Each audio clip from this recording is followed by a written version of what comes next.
Takže, vážení kolegovia, hľadáme peniaze. Hľadali sme pred chvíľkou, keď sme hovorili o zrušení mestských častí, kde ja úplne kvitujem zrušenie úplne. Ale hľadajme možnosti aj teraz aktuálne, ktoré sú reálne. Bod 15.2 je ako ďalej Európa. Ešte za starej éry Komisie dopravy sme boli na osobnej obhliadke priamo v hoteli Európa, ktorý sa nachádza na takom úvode do mesta. Myslím, že každý z vás vie, o ktorej budove hovoríme. Na pravej strane zhruba, poprosím vás, dámy, jedná sa tu o dosť závažné finančné prostriedky. Môžete počúvať, kolegovia? Bol by som rád, keby každý z nás prišiel aspoň s týmto miliónom eur, čo som teraz prišiel. Takže, prvá vec. Tento objekt už 2 roky oznamuje mesto Košice, že treba riešiť. Nebudem vám teraz dávať žiadne čísla, ktoré som vám dal do e-mailu. Ja vám poviem jeden krátky príbeh, ktorý bude mať pár sekúnd. V centre mesta máme budovu, ktorú v určitej dobe určitý primátor prenajal na 100 rokov. Časť tejto budovy prenajal na 100 rokov a tým zablokoval časť zvyšku tej budovy, aby sme ju používali. A my sme sa na ňu doslova, ako sa povie slušne, nechali sme ju stať ľadom skladom.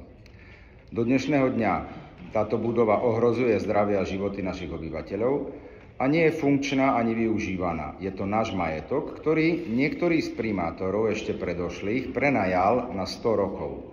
Teraz vám poviem už úplne presné číslo, ktoré vás naozaj zaujme. Pri súčasnej dobe nájmu, mám 6 prevádzok v meste a viem, aké sú priemerné ceny nájmov. Si zoberte 10 eur za meter štvorcový. Táto prevádzka má 1000 metrov štvorcových plus 8 parkovísk. Viete, koľko to je peňazí? Cirka 15 000 mesačne. To znamená, teraz prichádza ten fakt.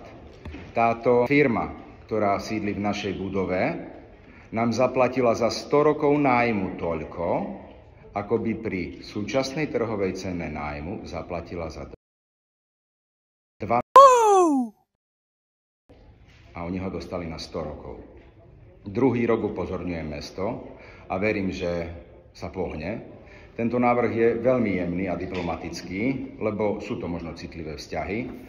A myslím si, že dáme úplne zelený mandát teraz pánovi primátorovi, aby s touto vecou pomohol a aby naozaj to mesto začalo konať efektívne aj so svojím majetkom, ktorý má. Lebo tam máme obrovské zdroje na to, aby sme možno nemuseli dvíhať potom poplatky, dane a tak ďalej. Takže, vážení kolegovia, poslal som vám to aj písomne, takže prečítam. Ten prvý návrh je o tom, že Mestské zastupiteľstvo v Košiciach berie na vedomie informácie o súčasnej situácii nevyužívanej časti objektu bývalého hotela Európa, ktorý je v havarijnom stavebnom a technickom stave a konštatuje, že vzhľadom na spôsob rozdelenia objektu pri prenájme je súčasný spôsob prenájmu časti objektu a spôsob jeho využívania pre mesto zjavne nevýhodný. Po B. Žiada primátora mesta Košice vykonať všetky potrebné úkony ku riešeniu tejto situácie a po B. informovať mestské zastupiteľstvo o spôsobe ďalšieho riešenia na najbližšom zasadnutí. Toto je môj prvý návrh uznesenia.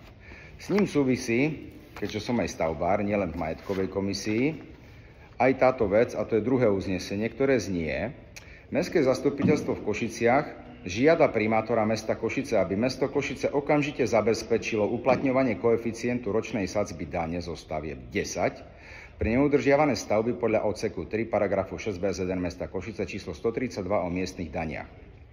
Aby som vám to vysvetlil, keď nie ste presne v tomto.